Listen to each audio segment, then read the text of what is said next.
कल एक दुखद बनाव बना बड़ौदा के हरणी में मोटनाथ लेक आता है। वहां पे लेक जोन में बोटिंग करते समय अपने स्कूल के सनराइज स्कूल के बच्चे गए थे।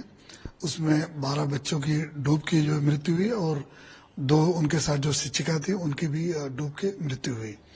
ये सारे जो 14 लोग की जो डेथ हुई उनका बॉडी को जो रात को ही पोस्टमार्टम करके उनके सगा संबंधियों को सौंपा गया। और उस समय जो इंसिडेंट बना तो उसमें बहुत सारे बच्चों को और 2 टीचरों को वहां से बाहर भी निकाला गया। करीब 18 जितने लोग वहां से रेस्क्यू करके अलग अलग टीमों ने वहां से बाहर निकाला।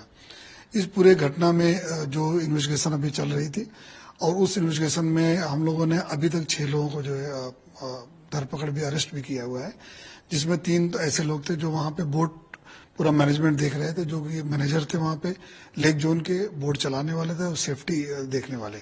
और उसके अलावा ये जो मेसर्स कोटिया प्रोजेक्ट के नाम से एक कंपनी है, इन कंपनी ने कारपोरेशन से बड़ौदा महानगर पालिका से इस कॉन्ट्रैक्ट को लिया था इस लेक को डेवलप करने के लिए और लेक में बोटिंग के लिए और उसके अलावा दूसरी बहुत सारी एक्टिविटीज थी उसके लिए। और उसमें कुल 15 जितने उसके मेंबर्स हैं कंपनी में, जो पार्टनर्स हैं उसमें, और सभी पार्टनर्स की हिस्सेदारी उसमें फिक्स कर रखी है इन लोगों ने आपस में कि कितने % के ये लोग पार्टनर हैं। और उसके बाद इन्होंने सारी एसेट और लायबिलिटी पे इक्वली इन्होंने अपना जो इनका वहाँ पे कंपनी जब बनी है उसके अंदर जो भी इनके प्रोविजंस इन्होंने लिखे हैं उसमें इन्होंने मेंशन किया हुआ है कि सारे एसेट और लायबिलिटी पे सबकी रिस्पॉन्सिबिलिटी इक्वली रहेगी एज पर देयर शेयर जो है। तो उसमें से 3 लोगों को हम लोगों ने पकड़ा है।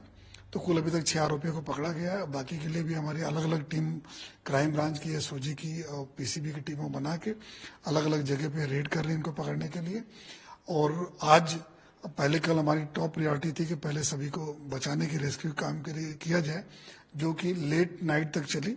लेट नाइट तक इसलिए कोई भी अगर मिसिंग हो या कोई अगर नहीं हमारे कॉन्टेक्ट में आ पा रहा है तो उसके लिए भी सर्च किया जाए। तो एनडीआरएफ की टीम, बड़ौदा महानगर पालिका की टीम, उसके अलावा दूसरे भी बहुत सारे प्राइवेट भी अपने स्विमर से, उनको लेकर रात भर हम लोगों ने कार्रवाई किया। और अभी कोई भी एक भी मिसिंग का भी कंप्लेन नहीं है, ना ही कोई अपने पास कोई ऐसा इंफॉर्मेशन आई है कि अभी किसी कोई बच्चा मिल नहीं रहा है जो है।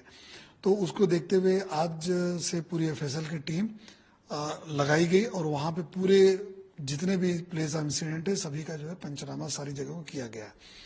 इसके लिए एक बड़ोदरा में एक पूरी इन्वेस्टिगेशन करने के लिए प्रॉपर इन्वेस्टिगेशन हो और अलग अलग जो डिपार्टमेंट से कोऑर्डिनेशन सही हो और कोर्ट में प्रॉपरली हम लोग अपना केस को जो वहां पे प्रस्तुत कर सकें, जिससे इन आरोपियों के विरुद्ध में एकदम कड़क कार्रवाई हो सके। उसके लिए एसआईटी की रचना की गई जिसमें एडिशनल कमिश्नर के नेतृत्व में और 2 डीसीपीज हैं और एसीपी क्राइम ब्रांच जो इसका इन्वेस्टिगेशन करने के लिए आईओ उनकी निमणूक की गई है।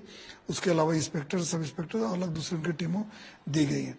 तो ये टीमें अभी पूरी लग के फैसल के साथ और कारपोरेशन की टीम के साथ पूरे जगह का पंचनामा किया गया। जो बोट थी उसका पंचनामा के साथ साथ ये देखा गया कि बोट कैपेबल थी कि नहीं कितने लोगों को ले जाने के लिए जो है। तो ये सारी भी चीजें जितने टेक्निकल भी हमें जो असिस्टेंस चाहिए वो भी हम लोग ले रहे हैं। और बाकी जितने भी आरोपी बाकी रह गए हैं और जो पकड़े गए हैं, जितने पकड़े गए उनसे फर्दर इन्वेस्टिगेशन किया जा रहा है, इंट्रोगेशन चल रहा है कि इन्होंने कितनी और जगह अपना ये सबलेट करते गए थे जो कॉन्ट्रैक्ट था और इसमें और कितने कितने लोग इन्वॉल्व हैं, उनके ऊपर भी हम लोग कार्रवाई करेंगे। और पूरी जो टीमें लगी हुई हैं और एफएसएल की जो टीमें लगी, आने वाले दिनों में पूरी केस को और मजबूत करने की दिशा में कामगिरी भी होती रहेगी। साथों साथ आरोपी जो भी भागे हुए हैं उनके जहां जहां पे रेड हुई सब भाग गए हैं, वहां से सभी को पकड़ने में जल्दी जल्दी हम लोग को सफलता प्राप्त होगी।